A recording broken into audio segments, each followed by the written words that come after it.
ሶስት ምክንያቶች ዓለም አቀፍ ትኩረትን ይስባል። ብዙዎች በጉጉት የሚጠብቁት ጉባኤ ነው።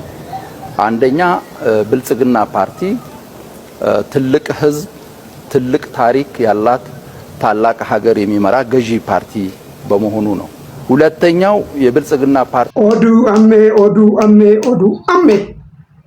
ኦዱ አሜ ቀበኔ ዱፍኔ ጅር አኒ ሻሎዳ ሻለው ኦሮሞቲ ፕሊዝ ቻናሊ ከና ላይክ ኮሜንት ጎቹ እንደገቲና ሀራ ኦዱ ሆኢቱ ኦዱዋን አሜ ገማ ገመና ወሪት ቀቤ ኢስኒ ዱፌ ጅራቹዳ ሀገ ኡማት ነደጌፈዳ ዱርሴ ኦዱዋን አሜ ሀራ ኢስን ደጌሲሱፍ ደሙ ወልዱራ ዱባን kan isinitti himu taachuu jalqabarratti kan irraa dubbadhu jechuudha yaa'ii marsaa lammaffaa paartii badhaadhinaati. Lammaffaarratti immoo kan irraa dubbadhu lola naannoo Amaaraati. Sadaffaarratti immoo kan irraa dubbadhu hooggantoota mana barnoota poolisiin qabamanii mana murtiitti akka dhiyaatan manni murtii ajaja dabarseedha. wantoota sadii kanarratti wal duraa duubaan dubbadhaa waan deemuuf haga dhumaatti akka isin dhageeffattan abdiin qaba. Akkuma jalqaba irratti kaasuuf yaadette jechuudha yaa'iin marsaa lammaffaa paartii badhaadhinaa Finfinnee galma Adawaatti kamisa dhufurraa eegalee kan adeemsifamu yoo ta'u paartiin kun murteewwan gurguddoo adda addaa dabarsa jedhamee eeggamaa jira jechuudha. Biyya kanarraa eegalee adeemsifamuu isaa kan ibse pirezidaantii paartii badhaadhinaa obbo Adam Faaratii jechuudha.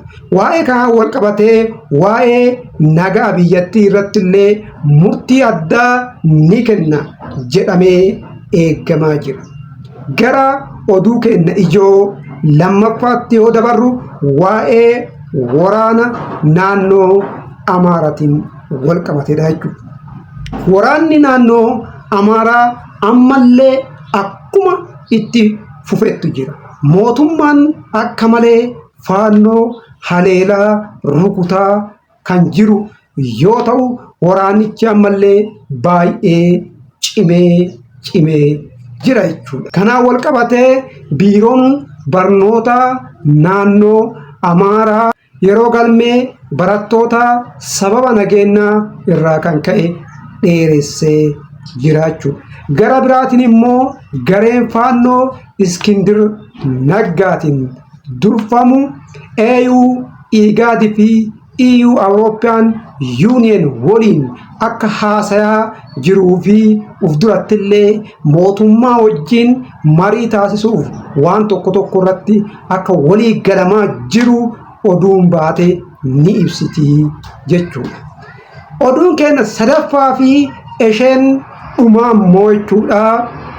Hooggantoonni mana barnootaa 5 Aksum keessatti barattoota musliimaa hijaaba godhatanii akka isaan mana barnootaa seenanii hin barannee fi qormaatallee hin qoramne dhooggan jechuudha. Manni murtii Aksumi hooggantoonni mana barnootaa kun hagayya 7 jechuudha poolisiin qabamanii mana murtiitti akka dhiyaatan manni murtii ajaja dabarsee jira.